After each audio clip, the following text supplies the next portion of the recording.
हमारे YouTube channel my CG exam में आपका स्वागत है। आज मैं आपको अरिथमेटिक प्रोग्रेशन, ये एक सीरीज है, उसके बारे में पढ़ेंगे जो कि SSC, CGL, IBPS, SBI, PO, ये सब के जितने भी बैंक के एग्जाम्स होते हैं और व्यापम वगैरह के एग्जाम होते हैं, उनमें सीरीज एंड सीक्वेंस से क्वेश्चन आते हैं। तो ये एक स्पेशल टाइप का सीरीज और सीक्वेंस है जिसको हम अरिथमेटिक प्रोग्रेशन बोलते हैं। इसके बारे में हम पढ़ेंगे। इसको हिंदी में समांतर श्रेणी कहा जाता है। समांतर श्रेणी इसको हिंदी में कहा जाता है। तो चलिए इसके बारे में हम लोग पढ़ना स्टार्ट करते हैं।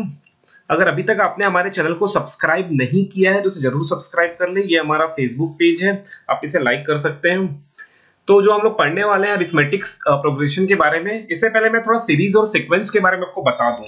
सीक्वेंस एंड सीरीज किस तरह से होता है, जैसे मैं एक लिखता हूं 6, फिर उसके बाद 6 6, तो उसके बाद 6 6 6, फिर आपसे पूछूंगा अगला क्वेश्चन क्या होगा, तो ऑब्वियसली इसका आंसर 4 बार 6 होगा। ये तो बहुत सिंपल सा क्वेश्चन हो गया, इसको ही सीक्वेंस बोलते हैं। सीक्वेंस के क्वेश्चन कुछ इस तरह से होंगे, जैसे एक क्वेश्चन मैं आपसे पूछता हूं, पहला एरो अपवर्ड था, उसके बाद एरो डाउनवर्ड था, उसके बाद एरो राइट साइड था, तो जो अगला एरो होगा वो क्या होगा। तो आप इसे आसानी से बता सकते हैं। एक बार ऊपर का जस्ट अपोजिट होता है नीचे, तो नीचे पॉइंट कर रहा है। ये राइट साइड पॉइंट कर रहा है, तो राइट साइड का जस्ट अपोजिट होगा लेफ्ट साइड, तो ये करेक्ट आंसर होगा। इसको सीक्वेंस बोलते हैं। अरिथमेटिक प्रोग्रेशन या एपी, शॉर्ट में इसे एपी नहीं कहेंगे। अरिथमेटिक प्रोग्रेशन को शॉर्ट में क्या बोलते हैं? एपी। ये एपी का एक क्वेश्चन नहीं है, ये सीक्वेंस का है। ये सब जितने, ये पहला क्वेश्चन जो मैंने आपके साथ डिस्कस किया, ये दूसरा क्वेश्चन, ये सब सीक्वेंस का है, लेकिन एपी का क्वेश्चन नहीं है। एपी क्या है मैं आपको थोड़ी देर में बताने वाला हूं। एपी जो है एक स्पेशल टाइप का सीक्वेंस है। इसमें क्या होता है, जैसे मैंने एक नंबर 4 लिया और 4 में मैं कॉमन नंबर ऐड करता हूं। जैसे मैं इसमें 4 में ऐड किया, 3 ऐड करता हूं, तो 4 + 3 7, 4 + 3 7, 7 + 3 10, 10 + 3 13, 13 + 3 16। ये जो सीक्वेंस बन रहा है, और अब आपसे अगला क्वेश्चन पूछूंगा अगला क्या होगा, ये जो बन रहा है सीक्वेंस, ये एपी होगा। तो ये एपी और सीक्वेंस में क्या डिफरेंस है हम जानते हैं। यहां पर देखिए 4 और 7 के बीच गैप कितने का है? 3, 4 3 7 होते हैं। 7 और 10 के बीच गैप कितना है? 3। 10 और 13 के बीच गैप कितना है? 3। 13 और 16 के बीच गैप कितना है? 3। 16 और 3 के बीच गैप कितना होगा? तो वो होगा 19। अगला आंसर क्या आएगा? 19। ये जो सीक्वेंस है, एक अलग तरह का सीक्वेंस जो आपको दिख रहा है, उसको ही एपी कहेंगे। एपी में मतलब कोई भी एक कॉमन नंबर जो होगा वो या तो ऐड या सब्ट्रैक्ट के फॉर्म में रहेगा। जैसे हमें 4 में 3 जोड़ा 7 आया, 7 में 3 जोड़ा तो 10 आया, 10 में 3 जोड़ा तो 13 आया, 13 में 3 जोड़ा तो 16 आया, 16 में 3 जोड़ा तो 19 आया। मतलब एक हम कॉमन नंबर ऐड कर रहे हैं। ठीक है, तो एपी आपको समझ में आया होगा। मैं एक दो एग्जांपल और लेता हूं समझाने के लिए। एपी, जब तक एपी को क्लियर नहीं होगा तब तक हम समझते हैं। जैसे मैं लिख रहा हूं 3, 3 के बाद 5, 5 के बाद 7, 7 के बाद 9, 9 के बाद 11। अब अगला नंबर क्या होगा ये हम चेक निकालना, हमको फाइंड करना है। तो सबसे पहले इनके बीच में डिफरेंस निकालते हैं। 5 और 3 के बीच डिफरेंस कितने का है? 2 का है। 5 और 7 के बीच डिफरेंस कितने का है? तो ये भी 2 का है। 7 और 9 के बीच डिफरेंस कितने का है? 2 का है। 9 में 2 जोड़ा तो 11 आया, तो 11 में 2 जोड़ूंगा तो जो अगला क्या आने वाला है वो पता चल जाएगा, तो ये 13 होगा। ये जो कॉमन डिफरेंस, हर एक नंबर के बीच का जो डिफरेंस होता है, जैसे 5 और 3 के बीच का डिफरेंस 2 है, 7 और 5 के बीच का डिफरेंस 2 है, 9 और 7 के बीच का डिफरेंस 2 है, 11 और 9 के बीच का डिफरेंस 2 है, यही एपी है। मतलब ऐसा सीक्वेंस जिसमें दो कॉन्जिक्यूटिव नंबर, कॉन्जिक्यूटिव मतलब लगातार या क्रमागत दो संख्याओं के बीच का अंतर समान हो, उसे ही समांतर श्रेणी कहते हैं। या इंग्लिश में दो कॉन्जिक्यूटिव टर्म्स के बीच का डिफरेंस सेम हो, उसे ही एपी कहेंगे। एपी आपको क्लियर हो गया हो? ठीक है, अब क्वेश्चन कैसे आते हैं मैं आपको बताने की कोशिश करता हूं। जैसे मैं एक नंबर लिखता हूं, जैसे मैं पुराना ही नंबर लिखता हूं जो मैं लिखा था, मैं फिर से लिखता हूं उसको 3 5 7 9 11। अब अगला आपसे पूछूं तो तुरंत बता दोगे, तुरंत आपका आंसर आ जाएगा। लेकिन मैं आपसे पूछूं कि 12वें नंबर का टर्म क्या होगा, मतलब ये अगर पहला है, ये सेकंड है, ये थर्ड है, ये फोर्थ है, ये फिफ्थ है, ऐसा करते करते जो 12वें नंबर का टर्म होगा, 12th टर्म क्या होगा, तो इसको आप कैसे पता करेंगे? तो इसका एक फॉर्मूला होता है। तो इसका फॉर्मूला, पहला फॉर्मूला जो आपको नोट करना है वो है nth टर्म का फॉर्मूला। nth टर्म मतलब ये जैसे 12th टर्म निकाल रहे हैं वैसे ही nth टर्म का फॉर्मूला होगा a plus n minus 1 into D. मतलब आपको पहला a मतलब क्या है, फर्स्ट टर्म है, a जो है वो पहला टर्म है, फर्स्ट टर्म, और जो d है वो उनके बीच का डिफरेंस है, मतलब ये कॉमन डिफरेंस, उनके बीच का डिफरेंस है। तो हमारे क्वेश्चन में, ये क्वेश्चन है हमारा, इस हमारे क्वेश्चन में पहला टर्म क्या है, 3 है, तो हमको a समझ में आ गया 3 है, और कॉमन डिफरेंस d क्या है, कॉमन डिफरेंस, तो दोनों के बीच गैप कितने का था हर एक टर्म में, तो गैप तो कितने का था, 2 का था। तो पहला टर्म 3 है, कॉमन डिफरेंस 2 है, और हमको निकालने क्या बोला गया है, 12वां टर्म, मतलब n क्या है, 12। अब आपको ये फॉर्मूले में पुट करना है, इस फॉर्मूले में पुट करना है और आंसर निकाल लेना है। तो चलिए मैं निकाल दूं, यहां पर मैं करता हूं T12, मतलब मुझे 12वां टर्म निकालना है ना, 12वां पद निकालना है। तो फॉर्मूला क्या है, a plus n minus 1। a कितना दिया है, पहले मैं फॉर्मूला लिख दूं, a plus n minus 1 into D. तो a कितना दिया आपको क्वेश्चन में देखना है, a गिवन है 3, यहां मैं लिख दिया हूं क्या क्या दिया है, यहां पर लिखा हुआ है a दिया है 3 प्लस n आपको पता है 12 है, तो 12 माइनस 1, d आपको भी पता है 2। तो अब आपको सॉल्व करना है, ये 3 प्लस 12 में एक गया 11 मल्टीप्लाई 2, इसको सॉल्व कर लेना है, 11 2 जा 22 प्लस 3, अब इसको ऐड कर देना है, तो जो आंसर आ रहा है वो है 25, मतलब 12वें नंबर का टर्म क्या होगा, 25। ऐसे क्वेश्चन एपी से आएंगे क्योंकि बहुत ही सरल है, ये आपको समझ में आया होगा। मैं आगे बढ़ के कुछ क्वेश्चन और लिखने की कोशिश करता हूं। एक क्वेश्चन मेरे सामने अभी है, जो है वो है 14, 9, 4, -1, -6। अब आपको बताना है अगला टर्म क्या होगा, या और एक क्वेश्चन पूछूं कि 12वें नंबर या 10वें नंबर का टर्म क्या होगा, ये निकालना है। तो पहले हम चेक करते हैं ये एपी है कि नहीं, ये एपी है कि नहीं, ये हमको पहले चेक करना है। तो हम इनके बीच गैप ढूंढते हैं, 14 और 9 के बीच गैप कितना है, तो 14 और 9 के बीच 5 का गैप है, मतलब नंबर कम हो रहा है, तो मैं यहां लिखूंगा -5। 9 में 5 घटाया तो आंसर आया 4, 4 में 5 घटाया तो आंसर आया -1, मतलब ये एपी तो है, ये एपी हमको समझ में आ रहा है कि ये एपी जरूर है। नंबर हर के बीच का डिफरेंस 5-5 का है, तो इसमें पहला टर्म क्या है, 14 है, और d क्या है, -5। यहां मैंने -5 क्यों लिखा, इससे पहले वाले क्वेश्चन में +2 लिखा था, -2 नहीं लिखा था। यहां मैं -5 क्यों लिख रहा हूं, क्योंकि यहां नंबर घट रहा है, देखिए 14 में 5 घटा 9, 9 में 5 घटा 4, 4 में 5 घटा 1। जब भी आपका सीक्वेंस डिक्रीजिंग में होगा, डिक्रीजिंग मतलब घटते क्रम में होगा, ऐसे घट रहा होगा नंबर, तब आप क्या लोगे, d को नेगेटिव। लेकिन आपका सीरीज बढ़ रहा है, यहां पर देखो सीरीज बढ़ रहा था हमारा, इंक्रीजिंग में था, 3 के बाद 5 आया, 5 से बड़ा 7, 7 से बड़ा 9, 9 से बड़ा 11, तो जब भी बढ़ेगा तब आप लेंगे d को पॉजिटिव। लेकिन जब का आपका सीक्वेंस घट रहा है, 14 में 9 छोटा है, 9 से छोटा 4 है, 4 से छोटा -1 है, तो जब भी घटेगा तो आप d क्या लोगे, माइनस में। समझ में आया। अब आपको मैंने निकालने बोला है T10, 10वां टर्म निकालना है, कोई बड़ी बात नहीं है, फॉर्मूला आपको पता है, T10 is equals to a plus 10 -1 into D. n क्या है, 10 है, तो मैंने 10 पुट किया, a कितना दिया है 14 प्लस 10 -1 9, d कितना दिया है -5, क्या सब लिखा है, a कितना है, d कितना है ना। अब आपको इसको सॉल्व करना है, तो ये 14, 9 5 45, और प्लस माइनस माइनस होता है इसलिए माइनस हो गया, 9 5 45, और प्लस मल्टीप्लाई माइनस माइनस होता है इसलिए यहाँ माइनस आया। अब आपको 14 में 45 को घटा देना है, सीधा सीधा आपको घटाना है, तो नेगेटिव में आंसर आएगा 1 3, तो 31 आंसर आया। तो T10 कितना है, 10वां टर्म कितना है, 31 है, तो ये इसका आंसर आ जाएगा -31। और एक क्वेश्चन मैंने पूछा था कि इससे जस्ट नंबर छोटा नंबर और क्या होगा, तो इनके को पता है कि इसमें आपको -5 ऐड कर देना है, तो यहां जो आंसर आएगा वो होगा -11।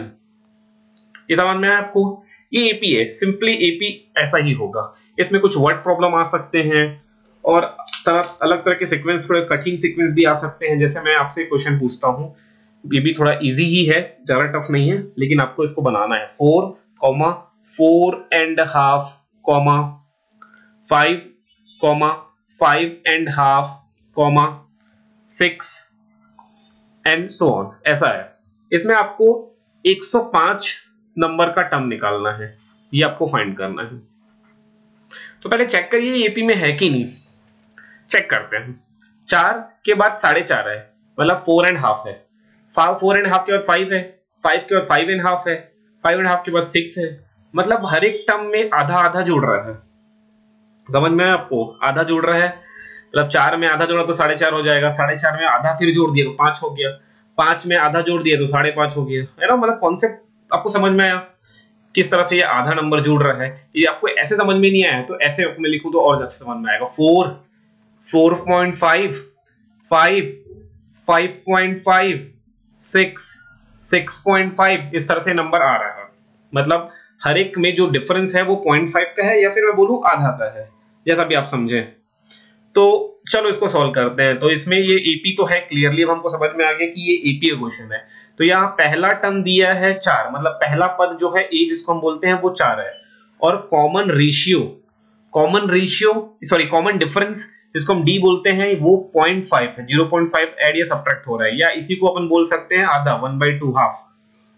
और आपको निकालने बोला है 105, मतलब n बराबर दे दिया है 105, ये आपको दिया है।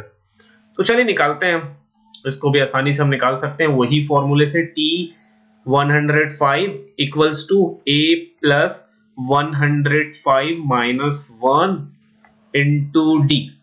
तो इसको लिखें, a गिवन है आपको 4 प्लस 105 माइनस 1 हो जाएगा 104, और d दिया है हाफ, मैं हाफ लिख लूं तो आसानी से ये कट जाएगा, 2 1 जा 2, 2 5 जा 2 2 जा, ये इस तरह से सॉल्व हुआ।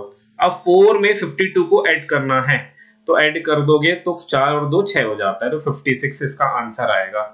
तो मतलब 100 जो 5वें नंबर का टर्म है उसका आंसर कितना आया है, 56। इस तरह से क्वेश्चन पूछे जा सकते हैं, ये क्लास 10th का मैथ्स है एपी, और इस तरह से क्वेश्चन पूछे जाएंगे क्योंकि बहुत सिंपल है। कुछ टर्म ऐसे भी क्वेश्चन पूछा जा सकता है जिसके बारे में बात करूंगा आपसे, वो कुछ थोड़े टफ हो जाएंगे। जैसे एक सिंपल सा क्वेश्चन मेरे पास है, मैं उस क्वेश्चन को लिखता हूं। If 8th term of AP is 0, अब आपको बोला है कि 8th term of AP is 0 है, 8वां टर्म एपी का 0 है, और आपको शो करना है prove that it's 38th term is triple it's 18th term. क्या शो करना है हमको, इसका जो 38th टर्म जो होगा, जो 38th टर्म होगा इस triple of its 18th term,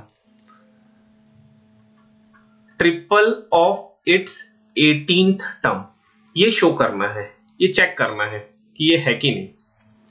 हमको केवल पता ये है कि उस एपी का 8th टर्म 0 है, और मुझे शो करना है टी मतलब 38th term equals to 3 times of T18, मतलब 18वां टर्म, ये मुझे शो करना है। मतलब जिसको 18वां पद का 3 गुना 38वें पद के बराबर होगा, ये हमको सिद्ध करना है। तो चलिए इसको मैं ट्राई करके देखता हूं, बहुत ही सिंपल तो नहीं बोलूंगा, इसके लिए आपको पहले मान लेना है, सपोज कर लेना है, माना पहला पद a है और कॉमन डिफरेंस d है, ठीक है, ये हमने क्या कर लिया, एज्यूम कर लिया। तो let a be the first term and d be the common difference. तो हमको गिवन है T8 इक्वल्स टू 0 गिवन है, मतलब 8वां पद इसका क्या दिया है, 0, जो 8वां पद है वो बराबर है 0 के। तो मैं लगाता हूं T8 इक्वल्स टू 0, और T8 का फॉर्मूला क्या होता है आपको पता है, a plus 8 minus 1, 8 minus 1 into D equals to 0, so a plus 7d equals to 0, और a equals to minus 7d हो जाएगा। मतलब सिंपली ये हमारे पास इक्वेशन आ गया, a किसके बराबर है, माइनस 7d के बराबर है। ये मैंने इक्वेशन 1 मार्क कर लिया, यार आपको समझ में आया होगा। अब क्या करते हैं, ये जो निकालना है T38, तो चलिए T38 या पहले मैं T18 निकाल लेता हूं, T18 निकाल के देखते हैं। T18 इक्वल्स टू क्या होगा, सो T18 को मैं लिख सकता हूं a plus 18 minus 1 into D, 18 minus 1 कितना हो जाता है, 17 हो जाता है ना।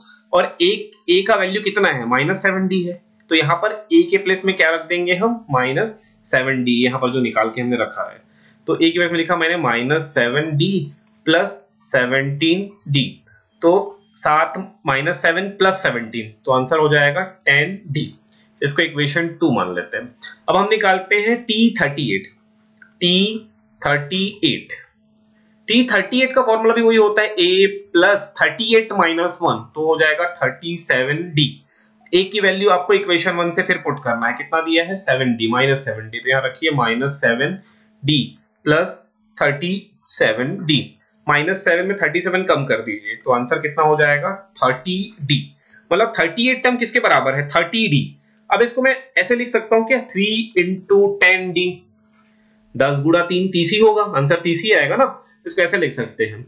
अब इसको ऐसे लिखूं, t इंटू ये 10d किसकी वैल्यू है, 10d तो वैल्यू है 18वें टर्म का, तो इसको मैं ऐसे लिख सकता हूं। मतलब ये सिद्ध हो रहा है कि जो 38वां टर्म है वो बराबर है 3 गुना 18वें टर्म के। ये समझ में आया, बस इसको आपको ऐसे ही चेक करना था। आप डायरेक्टली इसको कह सकते हैं कि t 38 है वो 3 टाइम्स है 18वें टर्म के। तो ये इस तरह से एक एपी में जनरल क्वेश्चन हो सकता है, ये एपी में इस तरह से क्वेश्चन आ सकते हैं जो कि बहुत डिफिकल्ट लेवल के होंगे। और इसमें सम से क्वेश्चन आएंगे, योगफल से, जो आपको मैं सिखाने वाला हूं, ये भी आप देखिएगा। जैसे एपी गिवन है, मैं फिर से एपी लिख रहा हूं, 2 + 4 + 6 + 8 + 10 + 12 + 14 इक्वल्स टू क्या होगा। क्या ये एपी में है, इनके बीच गैप 2 का है, इनके बीच गैप 2 का है, इनके बीच गैप 2 का है, इनके बीच गैप 2 का है, इन दो नंबर के बीच गैप 2 है, इन दो नंबर के बीच का गैप कितना है, 2 है। तो मैं कह सकता हूं यस ये एपी में है, ये एपी में है, yes this sequence is in AP. लेकिन अब इसको जोड़े हम, अगर हमको ये निकालने बोला है किसी क्वेश्चन में, किसी कंपटीशन एग्जाम में, एसएससी के हो गया, बैंक के हो गया, किसी भी एग्जाम में ये क्वेश्चन आया है, तो इसे मैं जोड़ने बैठूंगा तो मेरा काफी टाइम बर्बाद होगा, और जरूरी नहीं कि सही आंसर भी आ जाए। तो ये क्वेश्चन ट्रिकी है, इसको हम एपी से बनाएंगे। तो ये सम ऑफ एपीज का इसमें फॉर्मूला लगेगा। तो एपी के सम का फॉर्मूला लिख लेते हैं। एपी के सम, एन टर्म के सम का फॉर्मूला होता है, इसको एस कर देना चाहिए हमको, एस, यहां पर इसको यहां लिख देता हूं। इसका फॉर्मूला होता है n/2 2a plus n-1 into D, ये पहला फॉर्मूला है। और दूसरा फॉर्मूला है n/2 a plus l, l मतलब लास्ट टर्म, a मतलब लास्ट टर्म। तो ये एपी का फॉर्मूला है, सम ऑफ n टर्म्स का, सम ऑफ फर्स्ट n टर्म्स का, मतलब पहले n पदों के योगफल का ये फॉर्मूला है जो आपको स्क्रीन में दिखाई दे रहा है। दो फॉर्मूला है, ये पहला फॉर्मूला है और ये दूसरा फॉर्मूला है, जैसे आपकी जरूरत है उसके अनुसार आपको लगाना है। तो पहले क्वेश्चन हम ये क्वेश्चन हम देखते हैं। यहाँ पहला टर्म क्या दिया है, 2, मतलब आपको a पता है 2 है, हमको a पता है। क्या आपको लास्ट टर्म पता है, हाँ लास्ट टर्म भी मुझे पता है, वो 14 है, मतलब l दिया है 14। क्या आपको n पता है, n मतलब कितनी संख्या इनकी गिनना आपको, 1 2 3 4 5 6 7, मतलब n इक्वल्स टू मुझे दिया है 7। तो मैं कौन सा फॉर्मूला यूज करूंगा ये सॉल्व करने के लिए, मैं सेकंड फॉर्मूला यूज कर लूंगा, छोटा सा आसानी से बन जाएगा। ठीक है, तो चलिए हम लगाते हैं। तो S7, टोटल 7 टर्म ही है, तो n कितना गिवन है, 7/2, यहां 7/2 लिखा। उसके बाद a की पे हम पुट करना है, a कितना दिया है 2, प्लस फिर लास्ट टर्म कितना गिवन है 14। अब इसको सॉल्व करना है, तो ये हो जाएगा 7/2, 2 और 14 मिलके हो जाएंगे 16, और ये 2 से कट रहा है, 2 8 जा और 7 8 जा 56। तो इनको जोड़ने से जो आंसर आएगा वो है 56। ये इस तरह से इजीली ये क्वेश्चन सॉल्व होगा, ये एपी का सम का है। ठीक है, आपको ये समझ में आया होगा। इस तरह से क्वेश्चन आते हैं, या क्वेश्चन ऐसे भी दे देता है, कभी कभी ऐसे दे देता है 10 + 20 + 30 + ऐसा आपको सम करते करते निकालते जाना है 150 तक। और ये कितना होगा, ये आपसे पूछता है। तो इसके लिए भी सिंपल सा रूल है, वही ये एपी तो है, हमको समझ में आ गया, एपी है ये हमको समझ में आ चुका है। तो ये a इक्वल्स टू यहाँ 10 दिया है, आपको L भी पता है, L इक्वल्स टू 150 है, लेकिन यहाँ हमको n नहीं पता है। n क्या है, ये बहुत बड़ा क्वेश्चन है अभी, और हमको सम निकालना है। तो अभी डायरेक्टली इसको अप्लाई नहीं कर पाएंगे, इसके लिए पहले हमको n पता करना पड़ेगा, क्योंकि फॉर्मूला क्या था, सम निकालने का फॉर्मूला था n/2 a प्लस l, ये फॉर्मूला है सम निकालने का। हमको n नहीं पता है, तो इसके लिए हम पहले n निकालेंगे। n कैसे निकालेंगे आप देखिएगा, हम मान लेते हैं कि nवां पद 150 है, और nवें पद का फॉर्मूला भी इससे पहले वाले सेक्शन में हम देखे थे, a plus n-1 into D हुआ करता था। a कितना दिया है, 10 दिया है, n हमको निकालना है, d भी कितना दिया है, 10 गिवन है, और ये 150 आपको पता है। तो पहले 10 को ट्रांसपोज कर लीजिए, ये 10 ट्रांसपोज कर लोगे तो 150 माइनस 10 हो जाएगा, और यहां बचेगा n-1 इंटू 10। इसको भी सॉल्व करिए, 150 में 10 घटा दीजिए तो ये हो जाएगा 140, n-1 इंटू 10। ये 10 से इसको डिवाइड कर दोगे आप, ये 10 इधर जाके डिवाइड हो जाएगा, तो 140 से 10 को डिवाइड करोगे तो 14 बचेगा, इक्वल टू n माइनस, ये 1 इधर ट्रांसपोज कर दोगे तो 14 और 1 ऐड हो जाएगा, तो ये हो जाएगा 15। मतलब यहाँ पर टर्म कितने हैं, 15 टर्म है। अभी आपको थोड़ा लंबा लग रहा है, प्रोसेस थोड़ा लंबा है, लेकिन जब आपकी प्रैक्टिस होगी तो बहुत आसानी से फटाफट कैलकुलेशन कर पाओगे, तो आसानी से निकल आएगा। अब n आपको समझ में आ गया, 15, n की वैल्यू 15 है। अब यहाँ इस फॉर्मूले में पुट कर सकते हैं, n कितना गिवन है, 15/2, a कितना गिवन है, 10, और क्वेश्चन में l गिवन है 150। अब आपको आसानी से इसको जोड़ सकते हैं, तो ये 15 मल्टीप्लाई 150 और 10 हो जाता है 160 और बटे 2, ये 2 से कटेगा, 2 8 जा 60। अब आपको और कुछ नहीं, 15 और 80 को मल्टीप्लाई बस करना है, जैसे आप मल्टीप्लाई कर लेंगे आपको सम मिल जाएगा। ये इस तरह से क्वेश्चन एपी से रिलेटेड क्वेश्चन एग्जाम में आते ही हैं, क्योंकि बहुत ही इजी होते हैं, लेकिन गलती हो जाता है हमसे।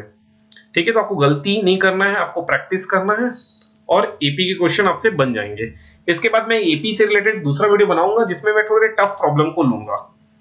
ठीक है, थैंक यू।